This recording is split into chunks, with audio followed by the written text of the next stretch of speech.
Hello, thanks for joining me today. My name is Eveyln Ann Casey, and I am the author of Candlewood. Candlewood is the story of a woman finding her voice and herself in one of the most patriarchal institutions on the planet, the Catholic Church.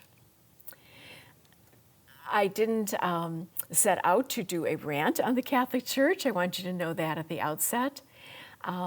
I myself grew up Catholic, lapsed for a long time, and believe it or not, after this book, when I thought I was really going to lose my faith, I ended up going back to church because what did I find out? We're all people, and some of us who think we're on pedestals know that they're not when you get to talking to them. And I did a lot of research, a lot of talking to priests, nuns, lay people in the church, others who had left the church, and discovered a lot.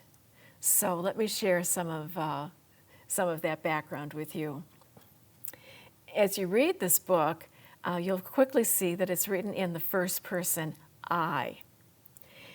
The first line of the book is, "Rain glanced off my shoes like spilled secrets." My shoes.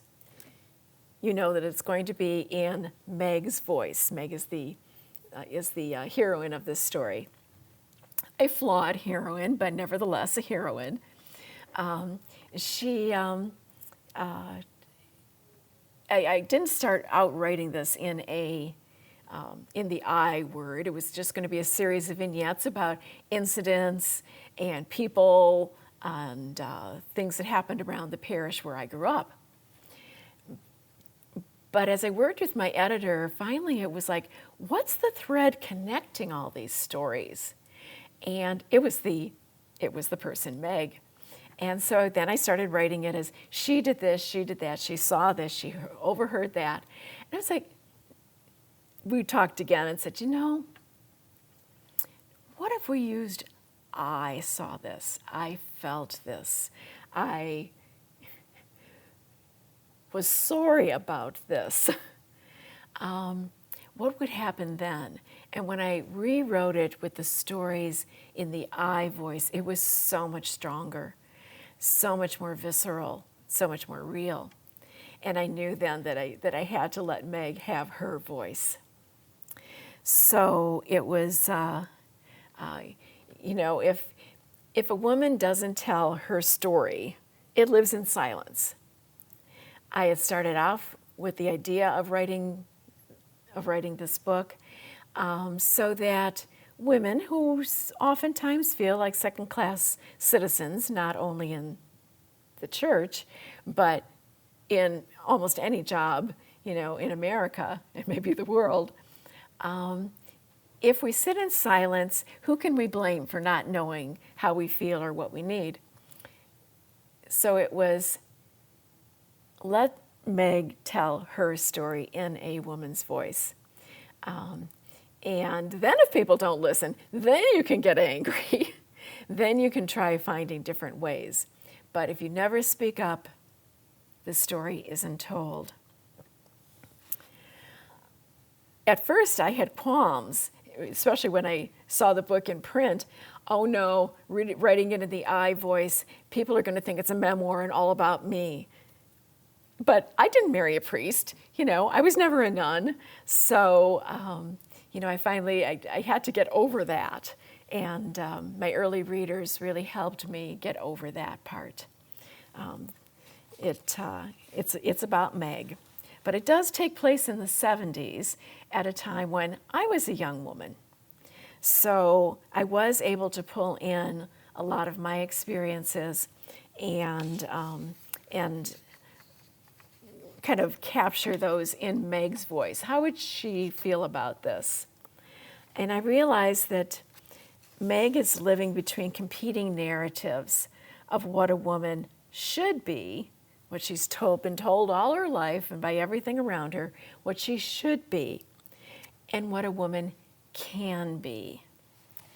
And that's also a reason that I decided to place the story in the St. Croix Valley, because as many of you know, it is a boundary between Minnesota and Wisconsin for a good length of both our states. And so what Meg is always dealing with is crossing the borders between shoulds and shouldn'ts. What can be, what can't be. So that sort of kind of hit me right as far as, where she needs to be and where this story needs to be placed. It was, she's someone who says early on, I wanted to raise a brood, but I also wanted to live in the wider world.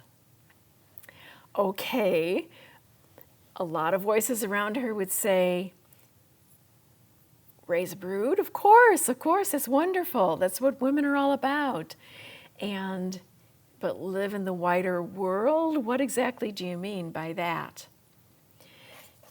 Two strong voices in her day were Phyllis Schlafly, who was, and she was probably the strongest voice for conservative women at the time.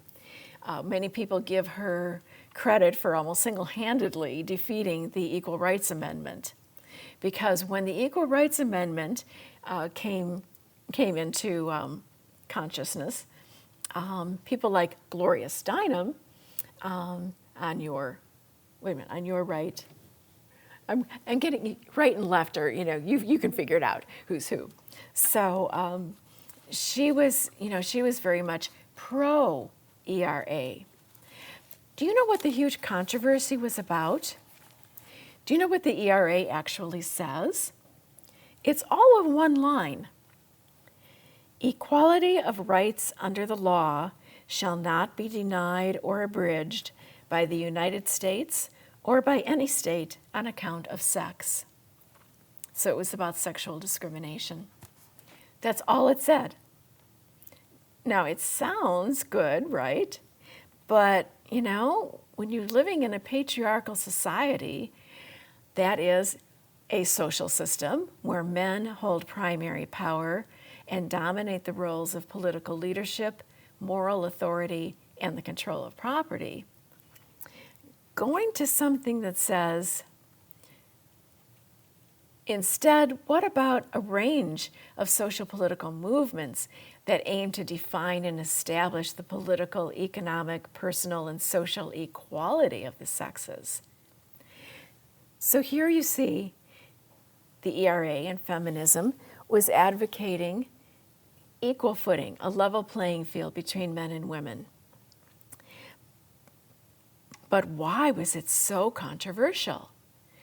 Well, in a patriarchal society, men take up most of the room. Men are the ones that you see out front.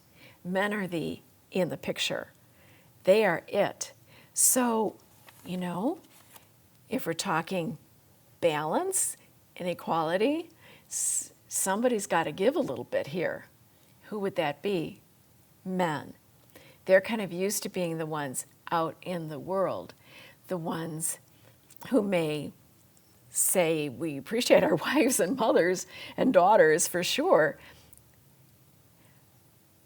but we would rather if we're the ones who make the decisions about the kind of world that our children grow up in. You, Mom, you take care of feeding them and clothing them and, making sure they're healthy. But we'll take care of the world, the kind of world that they're going to grow up in. And women were starting to say, hey, we want our children to grow up and to have a say in the kind of world our kids grow up in too. And by the way, I live here too, and I wouldn't mind having a say in what things are like. So here we are.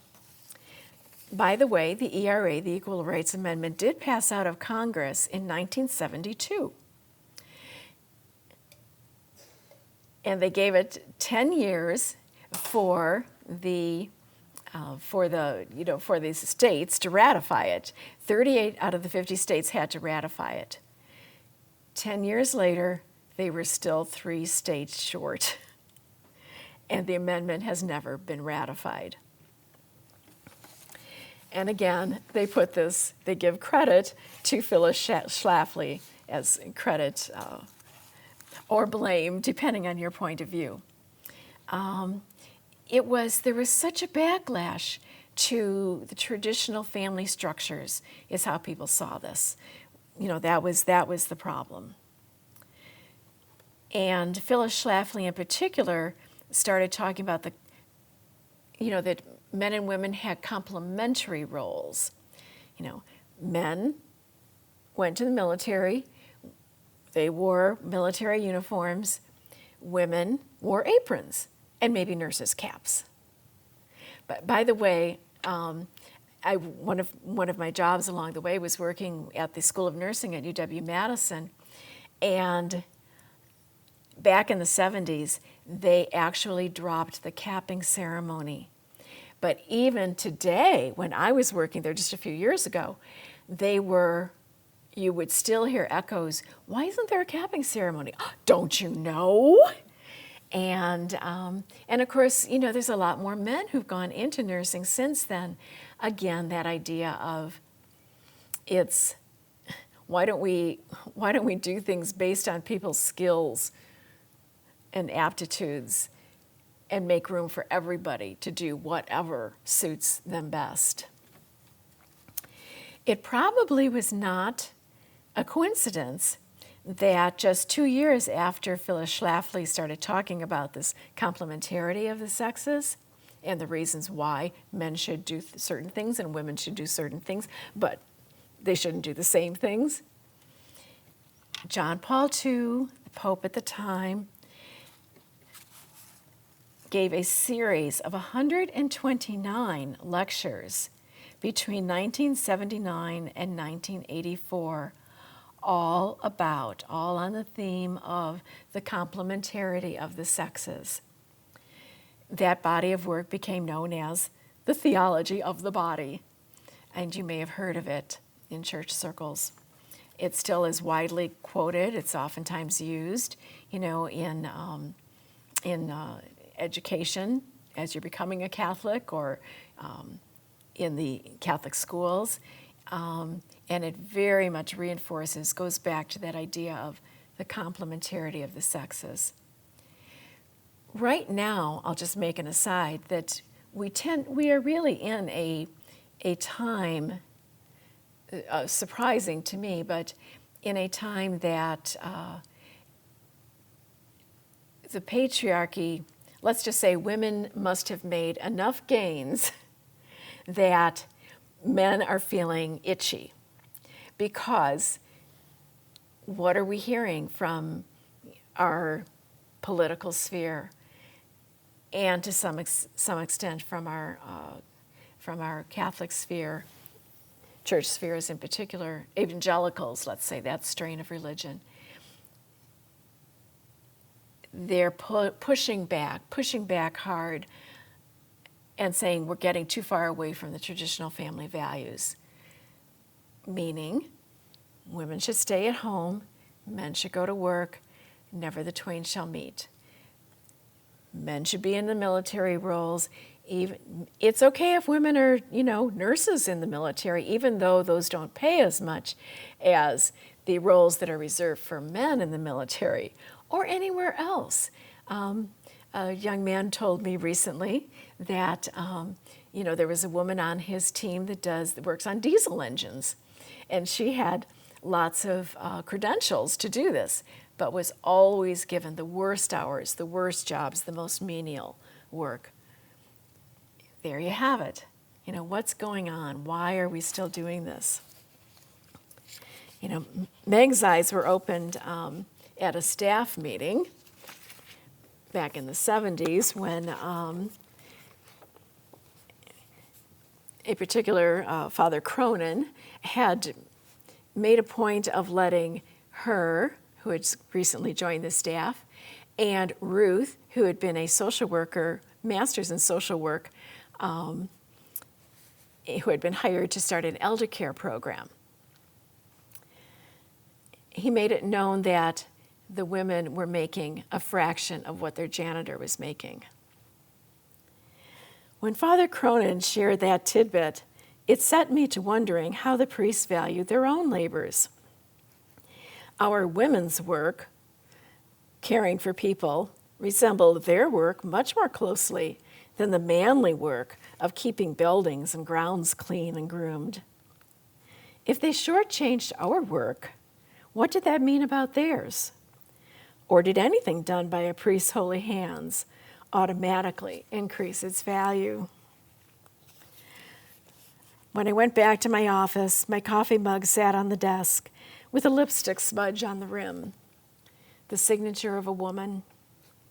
I hadn't stopped to consider the radical fact that Ruth and I were the first laywomen to work side by side with the priests, on staff, in a church untouched for more than 1,000 years by women like us. Neither housekeepers nor secretaries, not volunteers or nuns. Having grown up Catholic, I thought I knew everything about a parish, but whatever I knew came from the outside, not the inside. Just to let you know, there were also women theologians at the time of all this complementarity stuff was going on, who, one of them, Phyllis Tribble, I'll just take a minute to pay her some tribute. She passed away last week. But she wrote a landmark theological textbook in 1978 called God and the Rhetoric of Sexuality. Now, isn't it interesting that just a year later, the Pope flipped that, turned it over and said, no, that's not the way it is. She was trying hard to make the point that, that God as a male is a myth. But all the biblical language, all the language in our culture, everywhere, puts men at the top and the ones calling the shots and the ones making the rules. So it was interesting that even in those days, this controversy was in women's minds in the church, as socialized as they were. Mary Daly, another one, even earlier, in 1968, wrote The Church and the Second Sex, which was a big critique of sexism in the Christian tradition.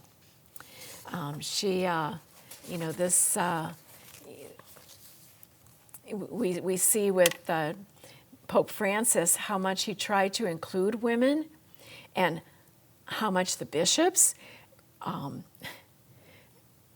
tried to stop that, questioned him at every turn. It's something that needs to be reckoned with, and we'll see going forward. It's usually 2 steps forward, 4 steps back, but there continue to be steps forward because the awareness is there, and that's a good thing. You can't do anything without awareness.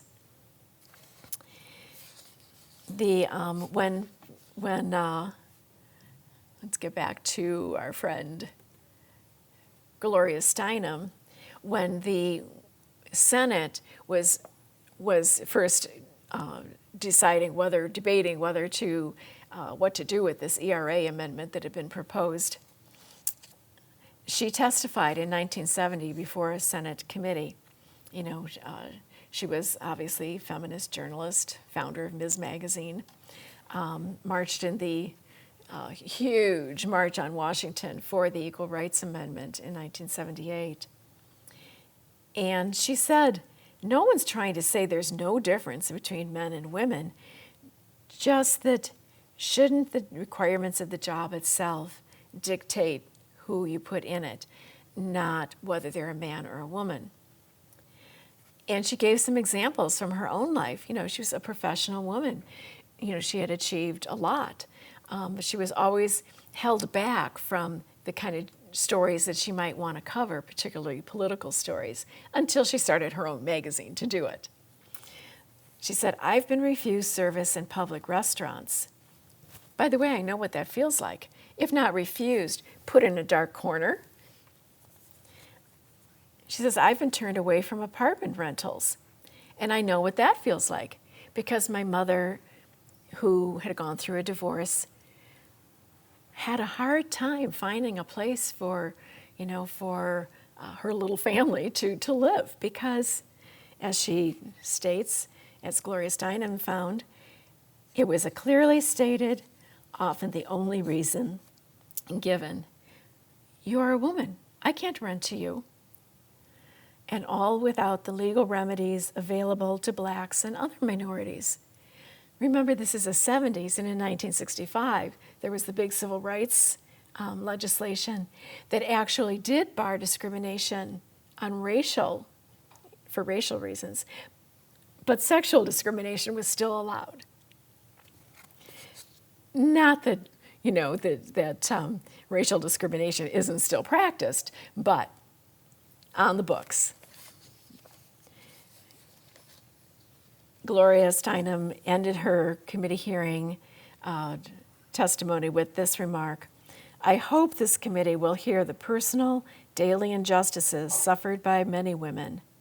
We have all been silent for too long, but we won't be silent anymore.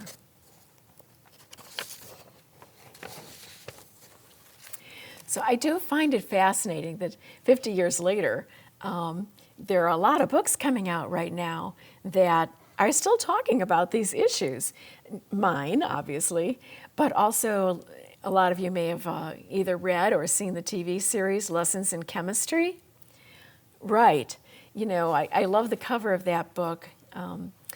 It shows her with her hair up in a bun, and she's got a number 2 pencil stuck in it. There's a reason for that. She used that pencil when her boss tried to maul her at work, basically trying to put her in her place. She was a really good scientist, and all the men hated her because she was so smart. All the women hated her because she was beautiful. So she just couldn't catch a break. But what happened? She lost her job because she assaulted him with a number 2 pencil to defend herself. What he did to her, well, men will be men. Not great. Still True is another book that's recent, which came out just a couple of years ago. Maggie Ginsberg, who's another Wisconsin author, and you may know her name from, she's also editor of Madison Magazine. She wrote the book Still True, and that's a contemporary novel, but it deals with a secret that this woman had kept forever and ever because she was so afraid that if she let this secret be known, she would be shunned. In other words, you can only live your life one way, and if you step out of that, wanting to be a mother, getting an abortion, whatever it is, you're kaput. So it's another tale, of the reality that she lived with for all those years. Just too afraid to say that she had done what she needed to do for herself, afraid to speak up and use her voice. As a writer, if I was going to tell a story about what happens to women in the Catholic Church, one of the most patriarchal societies around, I knew I had to tell it from the women's perspective, but also that I had to be honest, not only about the men and their proclivities, but also about her stumbling and flaws and mistakes along the way to become a wiser woman. I took heart, believe it or not, from Mother Mary. She is usually held up as the model of obedience. Her early voice, one of the first things we hear her utter in the Bible is, "Be it done to me according to your will." Totally passive, "Be it done to me." Do I have anything to say about this? I guess not. You're here telling me what's going to happen. Okay. But later, I see another woman, an older woman, a wiser woman who's grown. And I remember at the marriage feast of Cana, when the host runs out of wine, And Mary turns to her son and says, they've run out of wine. Like, get the hint. And he's like, what's it to me? And she doesn't respond to him. She turns to the stewards, the waiters, and tells them, do whatever he tells you. This is an imperative voice, an active voice, a voice that is telling what needs to be done. See, this needs to be done. Challenging her son at the same time because, he's supposed to now tell them to do something. It really says to me that she has grown over those years. She's raised this boy, and she is now challenging him. Show me your stuff. Who did I give my womb to raise in? Who did I give myself over to, make a space in my body for you? Who are you? And sure enough, he finally gets the hint. She's kind of telling him, if you're going to be somebody special, your specialness is going to be about helping people. And thank goodness that she said that, because when she made herself heard, he received the message. And here we are. Please. Yeah, I would like to open this time up for questions or comments. We can just have a chat. Be lovely to hear from you after I've done all this talking. Or if you just absorbed it, that's fine too. I have a couple of books up here on the table and bookmarks. Please take the bookmarks. And if you're interested in purchasing the book, I do have a table downstairs, or I can deal with it here. But I would just like to thank you for making the time to come and listen to this aspect of my writing. It was a challenge and a joy to write the book, and a joy to be with you today. Thank you.